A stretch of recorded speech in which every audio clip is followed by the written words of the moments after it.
लोग अर्थ को किन किन नामों से जानते हैं? द ब्लू प्लैनेट, और भी बहुत सारे नाम है। पृथ्वी हो गया, धरा है, धरती है, भूमि, भू, धरा, धरती, ये सारे हैं। फिर अब देखिए कि हमारी धरती पर दिन और रात कैसे होते हैं? किसी को पता है कि हमारी धरती पर दिन और रात कैसे होते हैं? अर्थ के रोटेशन के कारण। लेकिन सीजन्स कैसे चेंज होते हैं? रिवॉल्यूशन के कारण। और एक साल में कितने डेज होते हैं हमारे? 365 डेज। ओके। और हमारा अर्थ क्या मतलब सीधा है कि टिल्टेड है? 23.5 डिग्री पर टिल्टेड है। लेकिन एक और क्वेश्चन है कि जो हमारा अर्थ है वो रोटेट किस डायरेक्शन में करता है? West to east. जहाँ पे हमारा ये क्या कहते हैं, सूरज जिस तरफ से उगता है उसके अपोजिट डायरेक्शन है हमारा जो अर्थ है वो रोटेट करता है। अब एक नेक्स्ट क्वेश्चन है कि जो हमारा अर्थ है वो पाया किस गैलेक्सी में जाता है? मिल्की वे गैलेक्सी में। तो ये है हमारा मिल्की वे गैलेक्सी। ये देखिए कुछ ऐसा दिखाई देता है हमारा मिल्की वे गैलेक्सी, जिसे हम कहते हैं दुग्ध मेघला आकाश गंगा। यानी जो गैलेक्सी है उसे हम लोग कहते हैं आकाश गंगा, और जो मिल्की वे है उसे हम कहते हैं दुग्ध मेघला। इसलिए दुग्ध मेघला आकाश गंगा। अब ये जो हमारी मिल्की वे गैलेक्सी, इसका शेप जो है, स्ट्रक्चर है, ये गोल नहीं होता है, ठीक है? जैसा हम देख सकते हैं अपने सामने स्फेयर स्ट्रक्चर में, इसका स्पाइरल स्ट्रक्चर होता है। जैसे पहले आपने देखा होगा मच्छर भगाने के लिए हम लोग कॉइल यूज करते थे, तो बिल्कुल वैसे ही स्पाइरल शेप में हमारा मिल्की वे गैलेक्सी का स्ट्रक्चर होता है। अब देखिए यहाँ पर आप लोग बहुत सारे कलर्स देख पा रहे होंगे, तो कौन कौन से कलर्स हैं? रेड, येलो, ब्लैक, ब्लू, है ना? और ये सारे डॉट डॉट है क्या? ये सारे स्टार्स हैं। तो देखिए एक मिल्की वे गैलेक्सी में 10⁻11 स्टार्स होते हैं, और पूरे एक यूनिवर्स में 10⁻11 गैलेक्सीज होती है। ओके। और ये जितने भी स्टार्स है, इनका ये जो कलर है ये सिग्निफाई करता है इनके एज के बारे में और इनके गर्माहट के बारे में, इनकी हॉटनेस के बारे में। तो जो रेड कलर देख सकते हैं ना, ये होता है हॉट स्टार। जो न्यूबॉर्न स्टार्स होते हैं वो आते हैं रेड कलर के। अब आपने सुपरमेटिव अफर्मेटिव सुना होगा, जैसे हॉट, हॉटर, हॉटेस्ट होता है, तो उसी रेंज में उसके नेक्स्ट आते हैं हम लोग येलो और व्हाइट का, जो होते हैं हॉटर, यानी रेड से ज्यादा गर्म, जो कि अपना आधा लाइफ जी चुके होते हैं। और उसके बाद आप लोग ब्लू कलर में देख रहे होंगे, वो होते हैं हॉटेस्ट, यानी कि सबसे गर्म तारा, जो अपना आधा लाइफ क्या मतलब कि पूरा लाइफ के अपने अंत पे आ जाता है। अब यहाँ पर आप किसी को ये दिख रहा होगा क्या? सन दिख रहा है किन्हीं को भी? सन एक्चुअली हमें सन देखना इम्पॉसिबल है गैलेक्सी में, क्योंकि ये जितने बड़े स्टार्स है ना, वो सन बहुत छोटा है उसके कंपैरिजन में, ठीक है?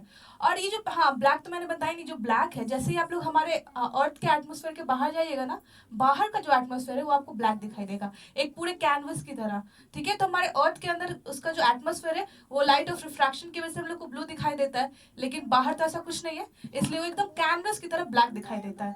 अब यहाँ पर आप एक ये डॉट देख सकते होंगे, ये देखिए, और ये क्या लिखा है? Alpha Centauri. तो जो हमने सन कहा ना, वो इसी के अगल बगल कहीं पाया जाता है, यानी कि हमारा सोलर सिस्टम, ठीक है? जो ये डॉट है इसके अगल बगल पाया जाता है। तो ये जो डॉट है लैंडमार्क की तरह काम करता है। आप सभी ने शॉपिंग किया होगा, ऑनलाइन शॉपिंग, है ना? तो उसमें एड्रेस में लैंडमार्क पूछता है आपसे, कोई ऐसा मतलब जान पहचाना जगह जो सभी को पता हो। जैसे फॉर एग्जाम्पल, अगर हम लोग को साइंस सेंटर बताना, किसी को नहीं पता है, तो कैसे बताइएगा? एक लैंडमार्क हो जाएगा ना, विश्वकुमान भवन, उसके जस्ट बगल में आपको साइंस सेंटर मिल जाएगा। तो वही है, जो ये डॉट है ना, ये हमारे लिए लैंडमार्क है कि हमारा जो सोलर सिस्टम है इसी के अगल बगल पाया जाता है। अब इस डॉट वाले स्ट्रक्चर में हमारे जैसे तीन स्टार्स पाए जाते हैं। पहले का नाम है अल्फा सेंटोरी ए, दूसरे का नाम है अल्फा सेंटोरी बी, और तीसरे का नाम है प्रोक्सिमा सेंटोरी सी, ठीक है? और अल्फा सेंटोरी सी भी हम लोग कहते हैं इसको। तो ये स्टार के बारे में हम लोग क्यों बता रहे हैं? क्योंकि जो प्रोक्सिमा सेंटोरी है ना, थर्ड वाला, ये हमारे धरती से, यानी कि हाँ, जो हमारे धरती से सेकंड नियरेस्ट है, ठीक है? तो ये क्वेश्चन अराइज होता है कि अगर सेकंड नियरेस्ट, तो फर्स्ट नियरेस्ट स्टार कौन सा होगा हमारे अर्थ से? नहीं, सन। That's right. जो सन है एक स्टार है, ठीक है? और हमारे अर्थ से वो सबसे नजदीक है। तो आइए हम लोग अपने सन को देखते हैं।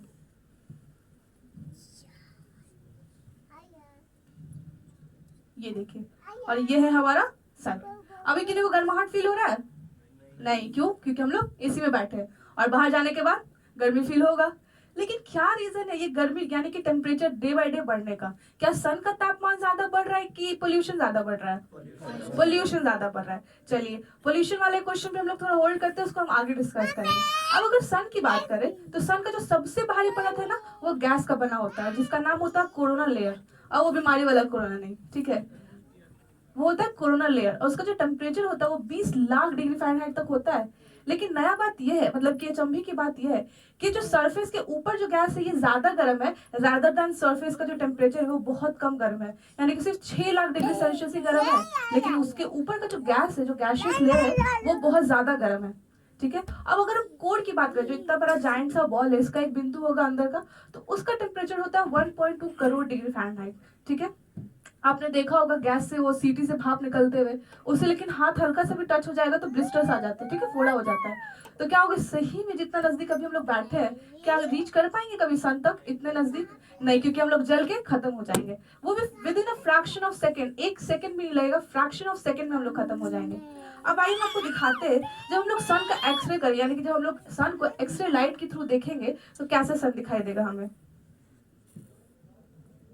देखिए, तो उसका जो ऊपर का गैसियस लेयर है ना वो हट जाएगा, और ये कुछ छिला हुआ तरबूज की तरह दिखाई दे रहा है कि नहीं? अब यहाँ पर आप देख पाएंगे कुछ धधकता हुआ पार्ट, येलो कलर का फ्लेम्स निकलते हुए, है ना, तो उसे हम कहते हैं सोलर फ्लेयर्स। हमारे सन में 2 गैसेस पाई जाती है, कौन कौन से? हीलियम और हाइड्रोजन, और जब दोनों का मिलना होता है, यानी कि जब फ्यूजन होता है और जब फिजन होता है, तो एक बहुत बड़ा एटॉमिक विस्फोट होता है, और ये सिर्फ 1 या 2 एटॉमिक विस्फोट नहीं होता, करोड़ों में एटॉमिक विस्फोट होता है, जिसका रिजल्ट ये सोलर फ्लेयर्स होते हैं। ठीक है, अब आइए हम लोग अपने सोलर सिस्टम को कंपेयर करते हैं हमारे पूरे सन से। देखिए, ये इतना बड़ा गोला जो हो गया वो सन हो गया, और बाकी जितने भी छोटे छोटे चीजें वो सारे क्या है? प्लैनेट्स है। और हमारे सोलर सिस्टम में कितने प्लैनेट्स हैं? 8 प्लैनेट्स हैं। अब अगर हम आपको कहे कि जो फोर्थ है ना, फर्स्ट 4 प्लैनेट्स है, इस पे आपको समतल धरती यानी जमीन मिल जाएगी जिस पर आप चल सकते हैं, लेकिन चौथा के बाद जितने प्लैनेट्स हैं वो सारे गैसियस प्लैनेट है। ठीक है, ये जो फर्स्ट 4 है ना, और जुपिटर के बीच में आपको एक एस्ट्रॉइड बेल्ट मिलता है जिसको पार कर पाना बहुत मुश्किल है, इसलिए बहुत मतलब साइंटिस्ट ने उस बेल्ट को पार किया नहीं है, आगे भविष्य में हो सके तो वो। तो चलिए क्विज खेलते हैं, आप सभी को तो प्लैनेट्स का नाम पता होगा ऑलमोस्ट, तो यहाँ पे स्लाइड्स दिखाएंगे, आप लोग गेस कीजिएगा। ओके, ये बताइए ये कौन सा प्लैनेट है? सभी को मून लग रहा है? आप सभी क्लैप कर लीजिए अपने लिए एक बार, सभी प्लीज, क्योंकि आप सभी गलत है, मून प्लैनेट नहीं होता है। ठीक है, ये है मरकरी, हमारे सोलर सिस्टम का सबसे पहला ग्रह। अब अगर हम मरकरी की बात करें तो देखिए ये सबसे छोटा है, ठीक है, सन के सबसे नजदीक है, तो उसका क्या है, साइज सबसे छोटा है, और उसका कलर भी सन की वजह से मिल रहा है, इतना जला हुआ है ना, सबसे नजदीक है। लेकिन यहाँ पर आप गड्ढे देख पा रहे होंगे, है ना, इसे हम कहते हैं क्रेटर्स, जो कि एस्ट्रॉयड मीटियोर से टकराने की वजह से यहाँ पर बहुत सारे गड्ढे बने हुए हैं। अब लेकिन इस पर इतने ज्यादा गड्ढे क्यों हैं? हमारी धरती पर तो इतने गड्ढे हैं नहीं। इसका रीजन ये है कि इसके ऊपर एटमॉस्फेयर नहीं, जैसे हमारी धरती पर एटमॉस्फेयर है, कोई भी मिट्योर गिरता है तो वो क्या कहते हैं, आसमान में ही जल के खत्म हो जाता है, नहीं देखते टूटता हुआ तारा तो क्या होता है, एक मिट्योर ही होता है, एस्ट्रॉइड होता है, जो कि जलने के बाद खत्म हो जाता है। लेकिन हमारे मरकरी पर कोई भी एटमॉस्फेयर नहीं है जिसकी वजह से वो जल के खत्म नहीं होता, मरकरी को सीधा हिट करता है, जिस वजह से यहाँ पर आप बहुत सारे क्रेटर्स देख पा रहे हैं। आप सोचिए कितना बड़ा क्रेटर होगा, तो ये इसका डिस्टेंस होता है 3 से 30 किलोमीटर जितना, इसका ऐसे डिस्टेंस होगा, और नीचे डेप्थ का भी इतना ही डिस्टेंस होता है। ओके, तो इसका एटमॉस्फेयर नहीं होने की वजह से इस पे टेम्परेचर रुकता नहीं है, विच मीन्स कि जिधर ये सन का लाइट पड़ता है उधर बहुत ज्यादा टेम्परेचर रहेगा, और जिधर सन का लाइट नहीं पड़ेगा उधर निगेटिव में टेम्परेचर चला जाता है। ठीक है, अब आइए हम देखते हैं अपने दूसरे स्लाइड में कि दूसरे स्लाइड में क्या है। ये क्या है? ये एक ट्रिक क्वेश्चन था, ये वीनस नहीं है, ये मून है, इसलिए मैंने इस बार प्लैनेट नहीं कहा। अब ये देखिए, अब आप लोग एक बार पूरे चांद को देख लीजिए आराम से। अब ये मैं क्यों कह रही हूँ, रोज तो हम लोग चांद को देखते ही है, चांद में इतना खास क्यों है? तो खास ये है कि जो भी हम लोग अपने लाइफ टाइम में देखते हैं ना, सिर्फ वो चांद का ये हिस्सा होता है ना, हम लोग मोस्टली देखते हैं कि धब्बे है चांद पे, कहते हैं ना, तो बात यह है कि ये धब्बे नहीं है, मतलब बहुत बड़े गड्ढे हैं जिससे आपको लाइट रिफ्लेक्ट होकर हमारे तक नहीं पहुंचता है, इस वजह से उस पर धब्बे दिखाई देते हैं। और ये जो ये फेज है चांद का, इसे हम मारिया के नाम से जानते हैं। ठीक है, लेकिन चांद के पास दूसरा हिस्सा भी है, एक चमकीला सा, जिसे हम लोग लूनर हाईलैंड कहते हैं। ठीक है, अब हम लोग चलते हैं अपने दूसरे प्लैनेट पर, जो कि क्या होगा, वीनस, यानी कि हमारा शुक्र ग्रह। अब देखिए कुछ शुक्र ग्रह हमारा ऐसा दिखाई देता है। अब शुक्र ग्रह के अब शुक्र ग्रह पर एटमॉस्फेयर प्रेजेंट है, जैसे हमने मरकरी पर देखा कि उसमें एटमॉस्फेयर नहीं है, हमारे शुक्र ग्रह पर आपको एटमॉस्फेयर देखने को मिलेगा। लेकिन इसमें एक खास चीज मिलता है हमारे ये वीनस के एटमॉस्फेयर पे, इसमें मिलता है 90% तक कार्बन डाइऑक्साइड। ठीक है, अब कार्बन डाइऑक्साइड का खासियत क्या होता है? हाँ, वो जो सन का हीट है उसको ट्रैप कर लेता है। तो जो ये बनाता है, जिस वजह से ये सबसे हॉटेस्ट प्लैनेट होता है हमारे पूरे सोलर सिस्टम में। और यहाँ पर आप जो व्हाइट व्हाइट पैचेस देख रहे हैं ना, नदी जैसा बना हुआ है, यह है सल्फ्यूरिक एसिड, ठीक है। तो जब इस पे सूरज का रोशनी पड़ता है, यानी कि सन का जब रेस पड़ता है, तो ये हमारी धरती से चमकता हुआ दिखाई देता है। कहते हैं ना सबसे चमकीला तारा, तो ये हमारा वीनस है। तो जब चमकता हुआ दिखाई देता है, तो इसलिए इसका नाम रखा गया है मॉर्निंग स्टार और इवनिंग स्टार। ये कंफ्यूजन नहीं रखना है कि प्लैनेट नहीं है, ऑल्दो ये प्लैनेट है, बस हमें जमीन से दिखने, ये चमकता हुआ दिखने की वजह से आसमान में इसका नाम बस रखा गया है मॉर्निंग स्टार और इवनिंग स्टार, यानी कि भोर का तारा और शाम का तारा। अब इसका एक और नाम है, वो है ट्विन सिस्टर ऑफ अर्थ। और वो किस लिए? हाँ, लगभग अप्रोक्सीमेटली साइज और शेप दोनों सेम है। तो आइए हम लोग अपने प्लैनेट पर चलते हैं, हमारे अर्थ पे। तो ये ब्लू कलर क्या सिग्निफाई करता है? ओशियन, ठीक है। और ये कितने परसेंट होता है हमारी धरती पर? 71%, 73, यानी कि 3/4 होता है। और ये जो व्हाइट व्हाइट है, ये क्या सिग्निफाई कर रहे हैं हमें? ग्लेशियर्स एंड एयर, यानी कि क्लाउड्स। और जो ग्रीन पार्ट है वो क्या बता रहे हैं? वो लैंड जहाँ पर फॉरेस्ट एरियाज है, ठीक है। और जो बाकी बच गए, आप उसे येलो कह लीजिए या ब्राउन कह लीजिए, वो हो जाता है प्लेट्यू, पठार, माउंटेन्स, ये सारे एरियाज हो जाते हैं। अब हम लोग चलते हैं अपने लाल ग्रह को देखते हैं। और लाल ग्रह को कौन सा नाम दिया है हमने? मार्स, यानी कि मंगल ग्रह। अब इसे आपका क्वेश्चन होगा कि इसे लाल ग्रह क्यों कहते हैं? एग्जैक्टली, इसमें बहुत सारी मात्रा में आपको फेरस ऑक्साइड देखने को मिलता है, जिस वजह से इसका एक यूनिक सा लाल कलर मिलता है। अब इस पर आप एक एक्साइटिंग चीज देखिए, ये क्या है? व्हाइट व्हाइट सा, क्या लगता है कि व्हाइट व्हाइट सा क्या हो सकता है? ये है ग्लेशियर, एग्जैक्टली वाटर, यानी कि आइस फॉर्म में हम ये ग्लेशियर्स प्रेजेंट है। तो आपने सुना होगा कि जितने भी रोवर्स भेजे गए हैं मंगल पर, वहां पे से हमारे साइंटिस्ट, इंडियन साइंटिस्ट ने निकाला कि वहां पर पानी का अस्तित्व पाया गया है। विच मीन्स कि यहाँ पे पानी है, लेकिन किस फॉर्म में? ग्लेशियर फॉर्म में। लेकिन क्या ग्लेशियर फॉर्म में हमारे अर्थ पर जो पानी है उसको यूज कर सकते हैं? नहीं। कब करते? जब तक वो पिघलेगा नहीं। और जब तक पिघलेगा नहीं, तो वहां पर जो भी सॉइल है वो फर्टाइल नहीं हो पाएगा। तो ग्लेशियर्स को पिघलाने के लिए क्या चाहिए? एक राइट अमाउंट में प्रेशर, एक राइट अमाउंट में टेम्परेचर। चलिए, अब इसके आगे एक और चीज दिखाते हैं आपको मार्स पे। ये देखिए, ये एक उभरा हुआ पार्ट आप लोग को दिखाई दे रहा होगा, 3 के बगल में एक ज्यादा उभरा हुआ पार्ट है, ये है माउंट ओलंपस। यानी कि पूरे सोलर सिस्टम में सबसे ऊंचा पहाड़, हमारे धरती पर सबसे ऊंचा पहाड़ कौन सा है? Mount Everest. और उसकी को पता है कितना किलोमीटर बड़ा है? 884, ठीक है। लेकिन ये जो हमारा माउंट ओलंपस है ना, ये 24 किलोमीटर बड़ा है। मतलब अब ऐसे देखिएगा तो गर्दन में दर्द हो जाएगा, फिर भी पूरा नहीं दिखाई देगा। चलिए, अब हम लोग चलते हैं एस्ट्रॉयड बेल्ट के आगे। और क्या आएगा एस्ट्रॉयड बेल्ट के आगे? जुपिटर, यानी हमारा सबसे बड़ा प्लैनेट पूरे सोलर सिस्टम में और सबसे भारी भी है। तो अब यहाँ पर आप देख सकते हैं गैशियस है, गैशियस मतलब गैसेस चलते हुए। अब ये देखिए जुपिटर का एक खासियत, और ये क्या है? इसे हम कहते हैं द बिग जाइंट स्पॉट, यानी कि एक चक्रवात है जो कई हजारों सालों से चलता हुआ आ रहा है।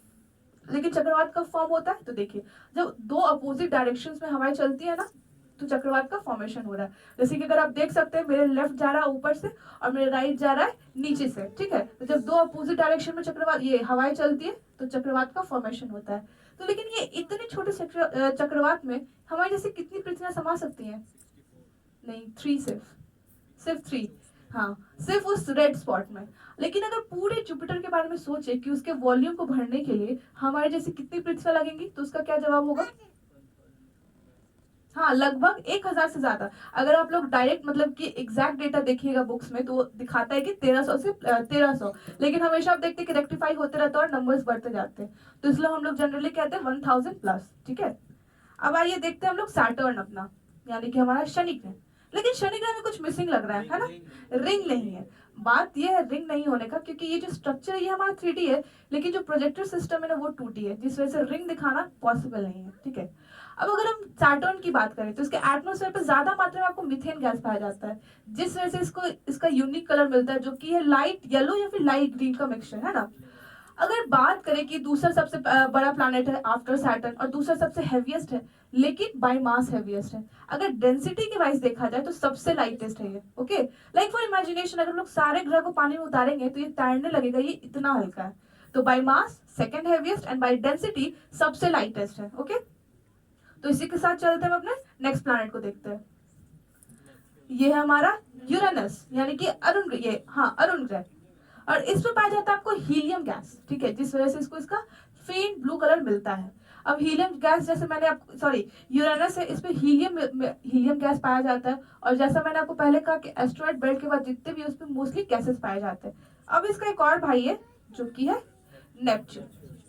तो इसमें भी सेम यूरेनस की तरह हीलियम गैस पाया जाता है, लेकिन सूर्य से सबसे दूर होने की वजह से इसमें बहुत सारे अमाउंट में स्नो यानी कि बर्फ पाया जाता है। ओके, इसलिए इसे हम लोग बर्फ का दानव के नाम से भी जानते हैं। अब हमारे सोलर सिस्टम में एक और प्लैनेट हुआ करता था, प्लूटो, लेकिन उसे हटाया क्यों गया और कब हटाया गया? 2006 में। और हाँ, वो नेपच्यून के घर में भी घुसकर आ जाता था, ठीक है, इसलिए प्लैनेट के श्रेणी से हटा दिया गया। लेकिन आपको पता है किनके द्वारा हटाया गया है? नहीं, जनरली हम लोग नासा और इसरो कहते हैं, ठीक है, लेकिन इसे हटाया गया है IAU के द्वारा, ठीक है, यानी कि इंटरनेशनल एस्ट्रोनॉमिकल यूनिट। नासा और इसरो सिर्फ रिसर्च करते हैं, लेकिन जो कंडीशंस यानी कि जो पढ़ाई करते हैं एस्ट्रोनॉमी पे, वो होते हैं इंटरनेशनल एस्ट्रोनॉमिकल यूनिट, जिनके द्वारा 2006 में प्लूटो को प्लैनेट की श्रेणी से हटा दिया गया। अब इसे हम लोग कहते हैं ड्वार्फ प्लैनेट यानी कि बौना। चलिए हम अपने घर पर वापस आते हैं। अगर क्या हो कि हम लोग अर्थ के 2100 फीट यानी कि हाँ 2100 फीट से ऊपर जाकर देखें, तो देखिए, तो क्लाउड का फंक्शन कुछ आपको इस तरह से दिखाई देगा, यानी कि जो आप देख सकते हैं नीचे आपको डेट टाइमिंग भी दिखाई दे रहा होगा। तो जो 8वां है ना वो मंथ है, और जो 7 है लिखा हुआ वो डेट है, ये डे का है। और आपको भगा ये टाइमिंग इसलिए इतना फास्ट है ताकि आपको बादल का मूवमेंट दिखाई दे सके। तो देखिए उस समय जिस दिन का भी डेटा ये टाइम दिखाया जा रहा है, उस समय वहां पर बादल का मूवमेंट ऐसा होगा। लेकिन अगर क्या हो फॉर एग्जाम्पल लाइक सिर्फ इमेजिनेशन करने के लिए हम लोग बादलों को गायब करते हैं, तो हमारा अर्थ कैसा दिखाई देगा? देखिए कुछ ऐसा अर्थ हमारा दिखाई देगा बिना बादलों के। सुंदर लग रहा है हमारा अर्थ, हमारा प्यारा भारत साफ साफ दिखाई दे रहा है। लेकिन क्या ये सही है? मतलब बिना बादल के हम लोग चल जाएंगे, जिंदा रह जाएंगे? क्या होगा, क्यों नहीं जिंदा रहेंगे? हाँ, बारिश नहीं होगी, ऑल दो हाँ वाटर साइकिल डिसरप्ट हो जाएगा। ऑल दो हमारे पास पानी है, ये 71% है, पूरा भरा हुआ है, लेकिन क्या हम लोग सारा पानी यूज कर सकते हैं? नहीं कर सकते। सन है, लेकिन क्या सिर्फ सन काफी है ये प्लांट्स के लिए और हमारे लिए? नहीं, पानी बहुत ज्यादा जरूरी है। तब दिखाते हैं आपको ये क्या हो कि सही है पानी भी सूख जाए, जैसे हमने बादल गायब किया, नेक्स्ट हम लोग पानी भी सुखा कर देखते हैं कि कैसा दिखाई देगा हमारा अर्थ।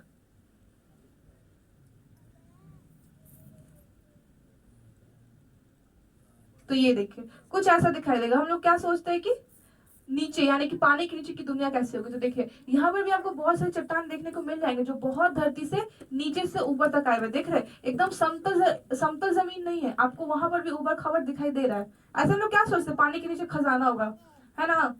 ये देखिए यहाँ पर आपको ऊबड़ खाबड़ जमीन भी दिखाई दे रही है। तो जैसा मैंने कहा कि 71% पानी उपलब्ध है हमारी धरती पर, लेकिन क्या हम लोग सारा यूज कर सकते हैं? कितना परसेंट यूज कर सकते हैं? सिर्फ 1%। हाँ, लेकिन ऐसे होता है 3%, हम आपको आगे समझाते हैं। जो 3% है उसमें से भी जो 2% पानी है ना, या तो ग्लेशियर फॉर्म में या फिर बाकी के वाटर बॉडीज में, लेकिन जो वही 1% जो आपने कहा वो हमारे ग्राउंड वाटर में मिलता है, ग्राउंड लेवल में, जिसको हम लोग इंसान यूज कर सकते हैं। जो सोचिए सिर्फ 1% है, वो इतने बड़े पॉपुलेशन को केटर करता है, यानी इतने बड़े पॉपुलेशन को भार उठाता है। अब आइए हम आपको दिखाते हैं real time data of earth. अब वो क्या होता है, जैसे हमारी धरती पर एक दिन मतलब एक तरफ दिन और एक तरफ रात होता है ना, वही देखिए उधर लोगों के लिए दिन होगा, इधर लोगों के लिए रात होगा। तो कुछ ऐसा ही होता दिखता है हमारा धरती रियल टाइम में, कि एक तरफ दिन और एक तरफ रात। तो ये जो हिस्सा आप देख पा रहे हैं ना, जहाँ दिन और रात आकर मिल रहा है, इसे हम कहते हैं टर्मिनेटर लाइन, यानी कि आराम से मतलब इजिली याद करने के लिए ग्रे लाइन इसे हम कहते हैं। ओके, लेकिन क्या हो कि अगर जैसे मैंने बादल और पानी को गायब किया, एक सेकेंड के लिए हम सन भी गायब करके देखते हैं कि क्या होता है, हमारी धरती कैसे दिखाई देगी फिर। तो ये देखिए कुछ इस तरह से हमारी धरती दिखाई देगी। एग्जैक्टली ये जो आपको लाइट्स दिख रहे हैं सारे हमारे घर में जलने वाली लाइट्स हैं, स्ट्रीट लैंप्स पे, फिर मॉल्स वगैरह में, ये सारी है। आपने ये फोटो बहुत देखा होगा, दिवाली टाइम बहुत सर्कुलेट होता है सोशल मीडिया पे। देखिए हमारा इंडिया कितना जगमगा रहा है दिवाली के दिन पर। लेकिन ये जो लाइट्स ना, ये हमें बहुत कुछ बता देती है। ये हमें बता देती है अंतर डेवलप्ड और डेवलपिंग कंट्री में, यानी कि विकसित और विकासशील देशों में। जैसे आप इंडिया देख सकते हैं, इंडिया पॉपुलेशन में तो नंबर 1 पे है ना, लेकिन अगर आप लाइट इंटेंसिटी देखिए कि यहाँ पर लाइट्स कितने ज्यादा और कितने कम है, ठीक है। अब यही आप कंपेयर कीजिए जापान से हमारे, ये जो आपको एस शेप स्ट्रक्चर दिखाई दे रहा है ना, ये है जापान। और वहां पर ये पॉपुलेशन बहुत कम है। इंडिया का कंपैरिजन तो है ही नहीं कर सकते जापान के ये पॉपुलेशन को, लेकिन वहां पर लाइट इंटेंसिटी देखें, इंडिया से ज्यादा दिखाई दे रहा है। फिर उसके जस्ट बगल में आपको साउथ कोरिया भी दिखाई दे रहा होगा, और उसके ऊपर जो है वो है नॉर्थ कोरिया, वहां पर आपको लाइट्स नहीं दिखाई दे रहे, और हम लोग जानते भी है कि वहां पर कैसा है माहौल। फिर यहाँ पे चाइना को देखिए, एकदम इंडिया के जस्ट ऊपर आपको दिखाई दे रहा होगा, वहां पर लाइट नहीं है, लेकिन जस्ट उसके साइड में आपको लाइट्स दिखाई दे रहे होंगे। तो बात कारण यह है कि जितनी भी चाइना का पॉपुलेशन है ना, वो इस साइड रहती है, ठीक है, और यहाँ पर बहुत सारे पहाड़ पाए जाते हैं, जिस वजह से यहाँ पर आपको पॉपुलेशन देखने को नहीं मिलता है। अब देखिए एक और आपको, हाँ, छिपकली जैसा दिख रहा होगा, छिपकली जैसा स्ट्रक्चर, टूटा फूटा छिपकली जैसा, ये हमारा यूरोप का कॉन्टिनेंट। देखिए कोई भी देश इंडिया से ज्यादा पॉपुलेशन रखता नहीं है, लेकिन यहाँ पर देखिए इंडिया और इसके, आप देखिए लाइट की इंटेंसिटी में कितना फर्क है ना। फिर आपको दिखाते हैं नॉर्थ अमेरिका, ये है हमारा नॉर्थ अमेरिका, यहाँ भी देखिए, यहाँ पे भी कितना इंटेंसिटी है। तो कारण क्या है इतने लाइट होने का? तो रीजन ये है कि जो ज्यादा डेवलप्ड कंट्री है वहां पर इंफ्रास्ट्रक्चर बहुत ज्यादा है, रोड्स का, स्ट्रीट लैम्प्स का, इन सारे का कंडीशन बहुत अच्छा है, फैसिलिटीज बहुत ज्यादा है, और वहां पर कभी रात नहीं होता, ऐसा कहा जाता है ना कि कभी रात नहीं होता, हमेशा चलती रहती है। तो ये सारा रीजन है डेवलप्ड और डेवलपिंग कंट्री का, यानी कि जो हमारा इंडिया है वो आता है डेवलपिंग कंट्री में, यानी कि विकासशील देशों में। और जैसा मैंने आपको दिखाया, जापान, यूरोप का कॉन्टिनेंट और नॉर्थ अमेरिका, ये सारे आते हैं डेवलप्ड कंट्री में, यानी कि विकसित देशों में। अब एक और एग्जांपल हम आपको दिखाते हैं अपने लास्ट स्लाइड में, ये देखिए, ये पीला पीला क्या चलता हुआ हमें दिखाई दे रहा है, ये सारी एग्जैक्टली यानी कि फ्लाइट्स, जो हमारे इंडिया पर ना लगभग 1200 फ्लाइट्स टेक ऑफ और लैंड करती हैं। यहाँ पर देखिए इंडिया में कितना ज्यादा भीड़ है, ठीक है, और यही आप कंपेयर कीजिए जापान से, इतना छोटा सा कंट्री है, और वहां पर देखिए फ्लाइट्स की संख्या कितनी है इंडिया के कंपैरिजन में। और आप चाइना भी देख सकते हैं साथ साथ में, है ना। फिर यही देखिए हमारी छिपकली को, लग रहा है ना कि छिपकली मर गई, उस पर चींटी लग रही है, कुछ उठा के फेंक दिया तो टकरा जाएगा, बिल्कुल कितनी भी चींटी मर भी सकती है। तो ये है ऑल थैंक्स टू हमारा एटीसी डिपार्टमेंट, यानी कि एयर ट्रैफिक कंट्रोलर, जिस वजह से आपको बहुत कम या फिर नहीं एयर में आपको क्या कहते हैं एक्सीडेंट्स की खबरें सुनने को मिलती हैं। और यहाँ पे देखिए 10,000 से ज्यादा फ्लाइट्स टेक ऑफ और लैंड कर रही हैं, यहाँ पर आप देख सकते हैं एयरप्लेन्स कितना ज्यादा है। तो ये भी क्लियर कट इंडिकेशन है डेवलप्ड और डेवलपिंग कंट्री में, और ये है हमारा नॉर्थ अमेरिका। तो थैंक यू, इसी के साथ आपका शो समाप्त होता है। जिन लोगों का 3D का शो है जस्ट इसके नीचे चले जाएंगे, ठीक है।